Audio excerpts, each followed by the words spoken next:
اب تقدیر کا مسئلہ ہے، لوگ سمجھ نہیں پاتے تو اس پر کتنے لوگ تقدیر کہیں. آپ کے علماء بڑے. میرا درس تقدیر پر ہوا ہے، اس درس کو بخدا مجھ سے کئی علماء نے مجھ سے خود انہوں نے رابطہ کیا. انہوں نے کہا کہ واللہ العظیم یہ مسئلہ ہمیں سمجھ تو مولی منظور کا باپ بھی نہیں سمجھا سکتا، لیکن انہوں نے کہا کہ بخدا یہ الفنار الاسلامی ہے قطر میں. الفنار ایک شو، اس میں جو بڑے علماء جاتے تو ان کے وہ لوگ درس کراتے ہیں. سمجھ رہی ہے کہ نہیں؟ درس کراتے. تو میں بھی قطر گیا تو مجھ سے پہلے مولانا تقی صاحب کا درس بھی ہوا تھا وحدت الوجود میں. ان لوگوں نے ہندوستان سہارنپور اور دیوبند کے علماء بہت سے ہیں، ان کا بھی ہوا تھا، لیکن وہ کہہ رہے تھے کہ نہیں ہمارے اپنے علماء تردد میں تھے. ہمارے جامع فاروقی بھی نور ٹاؤن کے بہت سے مدرس، راوڑ کی شاخ انہوں نے وہاں پر بنائی. حضرت اقدس مفتی صاحب رحمۃ اللہ علیہ، مفتی سعید پالم پوری رحمۃ اللہ علیہ، وہ بھی گئے، ان کا بھی درس ہوا. ساتھی کہہ رہے تھے ہمارے سمجھ میں نہیں آئے، ہمیں مزہ نہیں آیا. آخر ہم غیر مقلدوں کو کیا منہ دے دیں. میں نے اللہ کی شان ہے عبدالغنی نابلسی رحمۃ اللہ علیہ کی کتاب ہے 400-500 صفحات میں، اس کا نام ہے الوجود.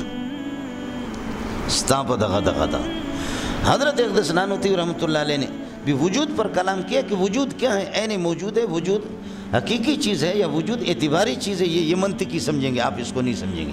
سمجھ رہی ہیں کہ نہیں؟ لیکن عبدالغنی نابلسی نے جس طرح کلام کی کسی نے نہیں کی الوجود میں.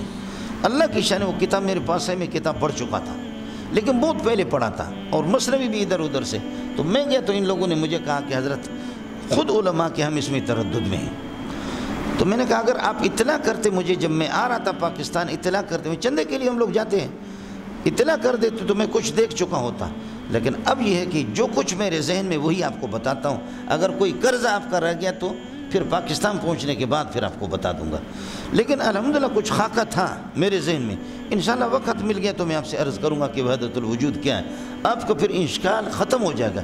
اس پر اب غیر مقلد ہمیں کافر قرار دیتے ہیں. سمجھ میں ہے کہ نہیں؟ حلولی قرار دیتے ہیں. الحمدللہ میں نے 1.5 گھنٹے کا درس اس پر دیا. مولانا صاحب جب میں بیٹھ گیا، ساتھی کہہ رہے تھے کہ خدا کی قسم ہمارے اشکالات ختم ہو گئے. انہوں نے کہا کوئی اشکال باقی رہا ہی نہیں، ہم آپ سے کیا عرض کریں. حالانکہ وہ حضرت کی کتاب بہت پہلے میں نے پڑھی تھی، لیکن کچھ خاکہ سا تھوڑا سا میرے ذہن میں تھا. میں انشاءاللہ کسی ٹائم پہ آپ سے عرض کروں. ہر ایک کے سامنے اس قسم کی بات. اس لیے صوفیہ کہتے ہیں ہمیں ماند نہیں کہ شنید این عجائب را نمے دارے دو طاقت تھا. ہاں، اس بعض عجائبات ہمارے اس قسم کے ہوتے ہیں کہ تم ان کی سننے کی طاقت نہیں رکھتے ہو. نبی بھی ہر چیز تھوڑی کسی سے بیان کر دیتے.